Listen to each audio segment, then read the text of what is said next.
Goeiemôre, ek wil jou vanmôre oproep tot 'n loflied vroeg in die môre. Here, my Here, nog voor die son sy opdrag ken, het my siel reeds U naam besing.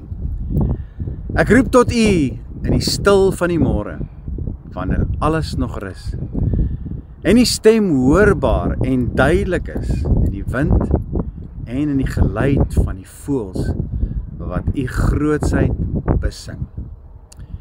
U goedheid is splinternuut vir ons en ook vir U hele skepping, soos elke dag wat breek met die son wat op die horison kom. U trou strek verder as die eerste lig se strale wat breek. Die hemel getuig, die voëls maak U groot, selfs die wind dra U lof soos 'n sagte noot hier in die ruimte van my hart. My hart maak my wakker met die harp van my geloof en die gejubel van my stem. Laat my asem U prys soos 'n sagte belofte in my hart. U is my rots, U is my skuilplek, U is my liefdeslied en in U teenwoordigheid verdwyn elke twyfel en elke bekommernis van verdriet. Soos Dawid sal ek sing met hande omhoog en 'n gees wat bokspring van vreugde. Want groot is U naam en waardig is U my God. Van die oggend tot die aand wil ek my hart tot U verhef en U lof besing.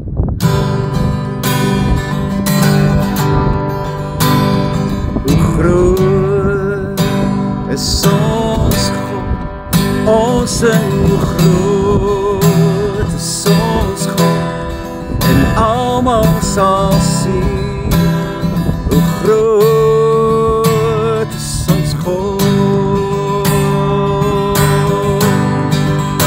Hoe groot is ons God, ons sing hoe groot.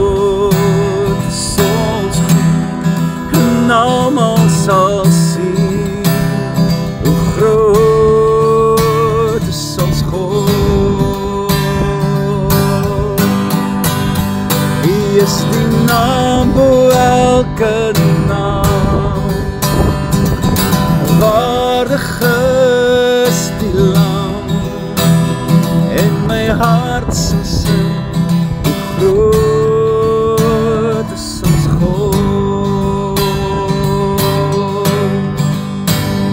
Is die naam bo elke naam,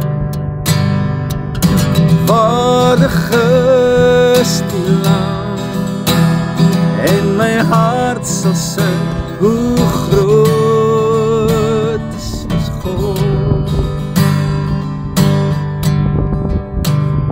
Groot is ons God, ons sing hoe groot. Almal sal sien,